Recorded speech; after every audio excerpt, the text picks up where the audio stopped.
Now, the next thing we are going to do is calculated fields. Calculated fields are fields or columns in your pivot table that are created out of formulas.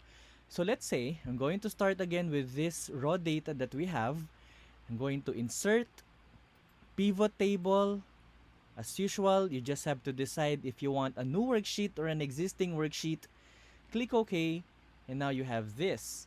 Let's say I want to put the packages again under rows, and then I also want to put the amount under values, and then so as the tax under values.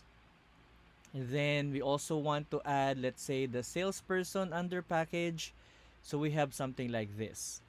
Now, what if I want to deduct the tax from the amount or the net amount?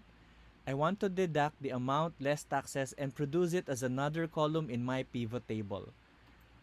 Now, you don't have to copy this pivot table in a different worksheet and then just calculate from that copied or pasted data. Pivot tables can accept calculations. Here's how. First, you select any cell in your pivot table so the Analyze tab will show up. Again, if you're using an older version of Excel, you may have this as options. Either way, they contain the same thing. Analyze or options, both will only show up if you select any one cell in your pivot table. So analyze or options, and then look for fields, items, and sets. Fields, items, and sets. And then I'm going to choose here the very first one, calculated field. Click it. The insert calculated field dialog box will show up, and it's used to create new fields in your pivot table. So let's say I want a new field, net amount, with the formula of amount less taxes. Now, you should not type the name of the field amount. Rather, use this window over here to select the fields that you want. Amount, insert field, minus, tax, insert field. So net amount is equal to the amount minus tax. Click OK. And now you have a calculated field.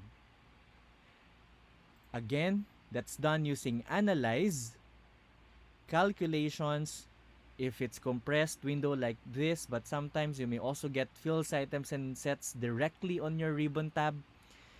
As long as you choose calculated field, type the name of the field here and then the formula by using the fields options here. Now, if you are planning to modify the formula, let's say you made a mistake, then all you have to do is go back to the fields, item, sets, calculated field. Then there's a drop down now here showing you the calculated fields we have, like here, net amount. And then you could modify the formula if you want or delete it. So now we have what we call calculated fields, which are fields that are created using formulas. They are not in your original data, only in your pivot.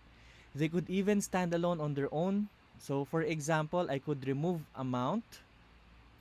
I could also remove tax and just show the net amount if I want.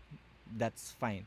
Calculated fields are not reliant on visible columns of your pivot table. It can stand on its own.